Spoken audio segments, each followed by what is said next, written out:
सबको जय मसीह की। और आज अपन परमेश्वर के वचन से और सीखेंगे और मरकुस की पुस्तक में से विशेष करके, और उसका विषय यह है कि प्रभु यीशु की बात है। उसमें प्रभु कह रहा है कि विश्वास करने वालों के लिए सब कुछ संभव है। अगर आप मरकुस 9 अध्याय उसकी 17 आयत से लेकर आगे पढ़ें तो वहाँ पर एक स्टोरी, एक घटित बात है। वो ये है कि मिर्गी की बीमारी जिस लड़के में था, उसका बाप ने आकर यीशु की चेलों से कहा कि मेरे बेटे को चंगा करो, मेरे बेटे को चंगा करो। बोले क्योंकि यीशु पहाड़ के ऊपर प्रार्थना करने गए थे पतरस, यूहन्ना, याकूब को लेकर। बाकी 9 लोग उधर थे। तो ये लोग पहले चंगा भी करते थे। लूका 9-10 वगैरह में तो हमें दिखाई पड़ता है कि प्रभु 2-2 करके चेलों को भेजते थे, उनको अधिकार दिया था। और इसलिए इनको भी लगा, ये लड़के के पिता को भी लगा कि मैं इनसे बोलूं कि ये मेरे बेटे को चंगा करेगा। आया और वो कितना भी कोशिश करे, इसके अंदर से मिर्गी की बीमारी निकल नहीं रहा। और इस वक्त प्रभु यीशु प्रार्थना करके पहाड़ से 3 चेलों के साथ नीचे उतरिया। तो इनके बड़े वाद विवाद चल रहा है कि तुम चंगा क्यों नहीं करते, पहले करते थे, अब क्या हो गया, तो आजकल चंगाई वगैरह तो क्या बंद कर दी। इस तरह की जो भी वाद विवाद चल रहा था इनके बीच में, मेरे लड़के को क्यों नहीं कर रहा है चंगा। और ये सुन के यीशु आया। यीशु को मालूम था क्या हो रहा, आत्मा में सब मालूम है, लेकिन वो फिजिकली आपसे आंसर मांगता है। तो बोला क्या विवाद चल रहा है बताओ। तो बोलने लगे कि हे प्रभु यीशु राजा, प्रभु देखो, मैं आपकी चेलों से कहा कि मेरे बेटे को चंगा करो, मिर्गी की बीमारी है, वो आग में पानी में इसको गिराता है, मरवाने की कोशिश करता। एक्चुअली वो दुष्ट आत्मा है। तो वहाँ पर इस समस्या का हल नहीं हो रहा, ये लोग प्रार्थना करें तो भी उत्तर नहीं मिल रहा। तो वो लड़के के बाप में एक निराशा जैसे आ गया। बड़े आशा उम्मीद लगा कर आए थे, काम नहीं हो रहा, तो कुछ उल्टा पुल्टा बोलने लगा। तो फिर ये कहने लगा इन लोगों से बन नहीं रहा, अगर आपसे बन जाए, कुछ हो सके तो कर लीजिए। तो प्रभु ने किस किस को डांटा। और आज 17 से पढ़े तो इस अध्याय में, मैं पूरी आयत नहीं पढ़ रहा हूँ। तो प्रभु यीशु ने इस चेलों से कहा कि हे अविश्वासी और टेढ़ी जाति के लोग, मैं तुमको कब तक सहता रहूँ। यानी विश्वास के अनुसार जो दिया हुआ अधिकार के मुताबिक काम न करने से प्रभु अपने चेलों को डांटता। हो सकता है कभी आपके और भी देखे प्रभु ऐसा डांटे, क्योंकि विश्वास को अगर आप यूज़ नहीं करेंगे तो उसमें डांटने वाली एक बात है। तो अपना विश्वास को हमेशा यूज़ करो। और क्योंकि प्रभु को मालूम है विश्वास बहुत बड़ी चीज़ है, प्रभु की ओर से दिया हुआ है, बहुत पावरफुल है। वो जो असंभव काम को भी संभव करवा देता है। ये आपकी और मेरी खूबियत नहीं है, ये तो परमेश्वर की शक्ति है। लेकिन हमारी एक खूबियत इसमें है कि हम विश्वास करके उसको ग्रहण कर रहा था, वो तो बहुत अच्छी बात है। तो ये चेलों से नहीं बना, क्योंकि ये दुष्टात्मा नहीं जा रहे थे इसके अंदर से। तो प्रभु ने, ये जो इसकी पिता ने प्रभु से कहा, उसमें भी कुछ बात है। प्रभु आपसे बने तो करे। तो ये इनका विश्वास डगमगा रहा है ना। प्रभु उसको भी डांटा कि बोला, यानी कि ऐसे तो नहीं डांटा कि तू क्या कर रहा है, ऐसा वो वाली बात नहीं। विश्वास के सिलसिले में उसको एक प्रकार से बोला, क्या तुम ये क्या बोल रहा। विश्वास करने वालों के लिए सब कुछ संभव है। तो उसको समझ में आ गया कि मेरे विश्वास में कुछ प्रॉब्लम है, मैं ढंग से प्रभु यीशु पर, उनके वचन पर विश्वास नहीं कर रहा। तो तुरंत उस पिता ने बोला कि मुझको क्षमा करो, मेरी अविश्वास पर आप क्षमा करो, मुझ पर दया करो। तो प्रभु ने उस बात को कबूल किया। तो दोनों को अविश्वास को भगाने के बाद मिराकल होता है। देखो यहाँ पर कई पार्टियों में अविश्वास हो गया, तो प्रभु पहले चंगा नहीं किया, पहले क्या किया, अविश्वास को दूर करने की चेलों का अविश्वास को डांट दिया। तो उन्होंने उस बात को मान लिया। फिर ये लड़के के पिता, जिसका तो ये बेटे को लेकर आए, उनके अंदर से अविश्वास को निकाल दिया। अब रास्ता साफ हो गया। तो प्रभु यीशु बहुत कृपालु है आपके मेरे ऊपर। जो अविश्वास इस संसार में जब आप रहते हैं शरीर के अनुसार देखने में सुनने में, उस पर अपन ज़्यादा भरोसा करते हैं। तो उस प्रभु की बात हमेशा याद रखो, विश्वास करने वालों के लिए सब कुछ संभव है। वो यहाँ पर इस ये जो पिता ने कहा तो उनको प्रभु उत्तर दे रहा 9:23, मरकुस 9:23 में। यीशु ने उनसे कहा, यदि तू कर सकता है, ये क्या बात है? विश्वास करने वाले के लिए सब कुछ हो सकता है। तो प्रभु की वचन आमीन और हाँ और आमीन में है, ना और ना इसमें नहीं है। तो प्रभु आपकी भलाई की जो भी प्रार्थना को रोकना नहीं चाहता, आपको देना चाहता। अब जो गेंद आपकी गोल में है, वहाँ उस एरिया में है, आपके पास है, तो आपका संभावना, तो आप विश्वास करो कि जीवन की कई चीज़ों को देख देख के कईयों के अंदर से विश्वास कम हो जाता है, डगमगाया जाता है।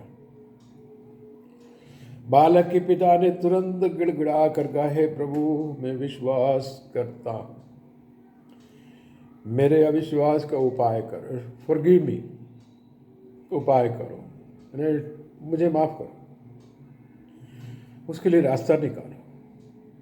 प्रभु ने वो सुन लिया। जब यीशु ने देखा कि लोग दौड़कर भीड़ लगा रहे हैं, यीशु आ गया तो भीड़ लगाना स्टार्ट हो गया।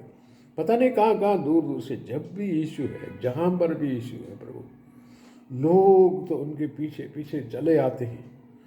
इतना जैसे मैग्नेट है, चुंबक के समान खींचता है। यह प्रभु में कृपा है, चंगाई है, भलाई है, वो लोगों को आकर्षित करता है। भले लोग कितने भी अच्छे हो या खराब हो, किसी भी किस्म का क्यों ना, प्रभु यीशु की वो शक्ति उनको खींच लेता है। लेकिन वो आते ही तुरंत प्रभु ने क्या किया कि तो उसने अशुद्ध आत्मा को यह कहकर डांटा। देखो, पहले अपने चेलों का अविश्वास को निकाल दिया, डांटा, फिर ये लड़के के बाप के अंदर की अविश्वास को निकाला। अब थर्ड पॉइंट में आ गया तो दुष्ट आत्मा को डांटा। इसका मतलब मनुष्य कई बार अविश्वास में चले जाते हैं। आपके मेरे जीवन में भी कई बार ऐसा हो सकता है। इसलिए वचन में बने रहना। विश्वास वचन सुनने से आता है। कौन? मसीहा की वचन, उद्धार देने वाला यीशु मसीह की वचन आपको छुटकारा देता है। इसलिए प्रियो, मैं आपको ये बताना चाहता हूँ कि प्रभु की वचन आपको चंगा करता है, छुटकारा देता है। प्रभु की वचन आपको अनुग्रह में रखता है। प्रभु की वचन के कारण आप अनुग्रह में रहेंगे, चंगाई होगा। और जब अशुद्ध आत्मा को वो यह कहकर डांटा कि तू है गूंगी, तो देखो बात नहीं कर सकता, गूंगापन की आत्मा। और बहरी आत्मा, देखो सुनने नहीं दे रहा। और कितना ट्रीटमेंट करने पर ये होगा। प्रभु यीशु ने एक बार डांटने में ये कर दिया और इसका दिमाग खराब करके उसको आग में, पानी में गिरा देता। गूंगी और बहरी आत्मा करके उसको नाम लेकर पुकार करके कहा कि भाग जा, निकल जा, और तुरंत वो निकल गया। और मैं तुझे आज्ञा देता हूँ, उसमें से निकला और उसमें फिर कभी प्रवेश न। दो आज्ञा दे रहा, उसमें से निकल कर जाओ। कितना क्लियर कट प्रभु काम कर रहे हो। और डोंट कम बैक, वापस ना आना। और तब वो चिल्ला कर, तो उसको दुष्ट आत्मा को मालूम है यीशु की आज्ञा के सामने कुछ नहीं कर सकता। चिल्ला कर और लड़के को मरोड़ कर और मुंह से फेन आया, जो भी हो उसमें से निकल गया। निकलने में उनको तकलीफ हो रहा, क्यों?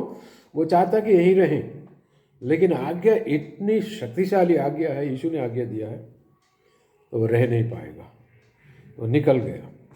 लेकिन प्रभु यीशु वहाँ पर आकर क्या कर रहा है? इनकी पिता को सिखा रहा है कि ये लड़के के पिता को, तुम विश्वास करो, तुम्हारे लिए सब कुछ संभव है। ये नहीं बोल रहा मैं करूँगा, मेरे, एक्चुअली प्रभु ही कर रहा है सब कुछ। लेकिन वो इतना इम्पोर्टेंस दे रहा है कि तू विश्वास में बने रहो, तो फिर सब कुछ संभव है। बने रहो, बने रहो, यानी तू मुझ पर भरोसा करना ना छोड़े, ये प्रभु का कहना। ये हमारे लिए इसमें से ये सीखना है।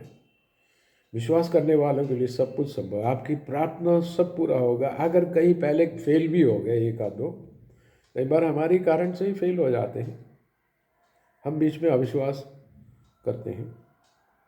तो अब हमें ये देखना है कि मैं अविश्वास में नहीं रहूँगा, चाहे कुछ भी हो। अविश्वास आता कैसे? जैसे विश्वास आता है वैसे, सेम डायरेक्शन। विश्वास वचन सुनने से, और अविश्वास वचन ना सुनकर या आधा अधूरा सुनकर, शैतान की बात या संसार की बात ज़्यादा सुनने से अविश्वास आता है। प्रभु कहता है कि मैं चंगा करता हूँ तुझे, तो कुछ लोग विश्वास करने लगते, चलो प्रभु ने कह दिया तो वो फाइनल है। लेकिन कुछ लोग उसके ऊपर और यीशु की वचन के और ऊपर नहीं, अगर इत्तेफाक से, अगर इन केस नहीं हुआ तो फिर ऐसा होगा, फिर ऐसा होगा, फिर ऐसा होगा, तो फिर चंगा ना मिले तो फिर मैं क्या करूँ, फिर डाउट में चले जाते।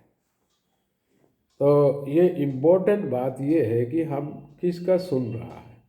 विश्वास सुनने से, सुनना मसीह की वचन से होता है। ये रोमी 10 में लिखा है साफ सुथरा, और इब्रानी 11 में भी उसकी पहले आयत में विश्वास क्या है करके, वो विश्वास अन्य की वस्तुओं का प्रमाण है या सर्टिफिकेट है, या जो हमने एक बार वचन के मुताबिक प्रभु पर भरोसा किया, प्रभु ने एक अंदर ही अंदर एक कॉन्फिडेंस दिया है, ये सब विश्वास है। और इब्रानी 11 का 6 में लिखा है, विश्वास के बिना परमेश्वर को प्रसन्न करना अनहोना है, इम्पॉसिबल, कि हो ही नहीं सकता।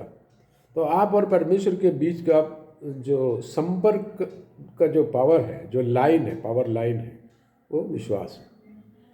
तो वहाँ पर सब कुछ है। अगर वो विश्वास न हो तो सब बिगड़ भी जाता। तो इस उदाहरण से प्रभु ने चेलों को, या जो आए थे वो पिता को, सबको सिखा दिया विश्वास में बने रहो। तो मरकुस में और भी जो वचन अगर देखा जाए तो वो लिखा है कि वो शहर में ज़्यादा कोई चमत्कार नहीं कर पाया, चुटपुट 2-3 चंगाई हो, 1-2 चंगाई, 3-4 हो, उतना वह बाकी नहीं कर, वो उनके अविश्वास के कारण। किसके?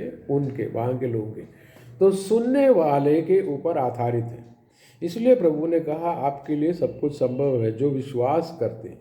विश्वास करने वालों के लिए सब कुछ संभव है। तो इसका मतलब है कि आपकी प्रार्थना का उत्तर होगा। आप अपने प्रार्थना के विषय के अनुसार, क्या आपने उसके अनुसार वचन सुना या विश्वास किया या प्रार्थना में समय बिताया? इट्स इम्पोर्टेंट, बहुत इम्पोर्टेंट है। तो अगर आप इसमें वचन के मुताबिक विश्वास करने लगेंगे तो आपका काम 100% पूरा होगा, आपका घर 100% बनेगा, और जो कर्जा 100% चुकता हो जाएगा। परमेश्वर उसके लिए विश्वास करना चाहिए, उसके अनुसार वचन निकालना चाहिए। तेरे हाथ के कामों में मैं आशीष दूंगा। तेरे शत्रु जब आते तो वो 7 एरिया में तितर बितर होता है। तो हर बात के लिए, हमारे जीवन की हर एरिया के लिए वचन है। हर बुराई से परमेश्वर आपको बचाएगा। गलत काम किए बगैर परमेश्वर आपको तरक्की करने का अवसर देंगे। परमेश्वर स्वयं आपके लिए रास्ता खोलेंगे। लेकिन वो आपके विश्वास पर बहुत कुछ निर्भर है। मैं 100% इसलिए नहीं बोलता हूँ कि प्रभु की कृपा बहुत बड़ी बात है, लेकिन विश्वास नेक्स्ट टू ग्रेस है। कृपा के तुरंत बाद विश्वास आता है। क्यों? विश्वास कृपा को लेने का इंस्ट्रूमेंट है, लेने की जो आपका कैपेसिटी है, जो आपकी काबिलियत है। ये वचन सुनने से होता, मसल बढ़ाने से विश्वास नहीं बढ़ता। मसल अगर बढ़े तो अच्छा, बॉडी के लिए अच्छा, लेकिन विश्वास बढ़ने से परमेश्वर आपके जीवन में बहुत अनुग्रह देता है। अनुग्रह का, परमेश्वर की बात आप सुन सकते हैं। ये तो कितना अनुग्रह की बात है कि हम अनुग्रहकारी प्रभु से बात करें, वो हमारी सुनता है, वो हमसे बात करता है, और आपसे बात करता है, मेरे से बात करता है। ये तो बहुत बड़े अनुग्रह की बात है। आपके लिए सब कुछ संभव है। परमेश्वर का वचन बता रहा है कि आपके लिए सब कुछ संभव है। जो प्रार्थना की गई बातों से आप पीछे न हटें, वचन के अनुसार चलें, और आप प्रभु की विश्वास में से बीच बीच में नीचे न जाए, हट न जाए, रास्ते से भटक न जाए, रास्ते पर चले। आपके लिए सब कुछ संभव है प्रभु के वचन के अनुसार। प्रभु की वचन अटूट शब्दों में बता रहे हैं, तो उस पर विश्वास करें, आगे बढ़े, वचन और प्रार्थना में बने रहे। खुदा आपको आशीर्वाद दे। आमीन।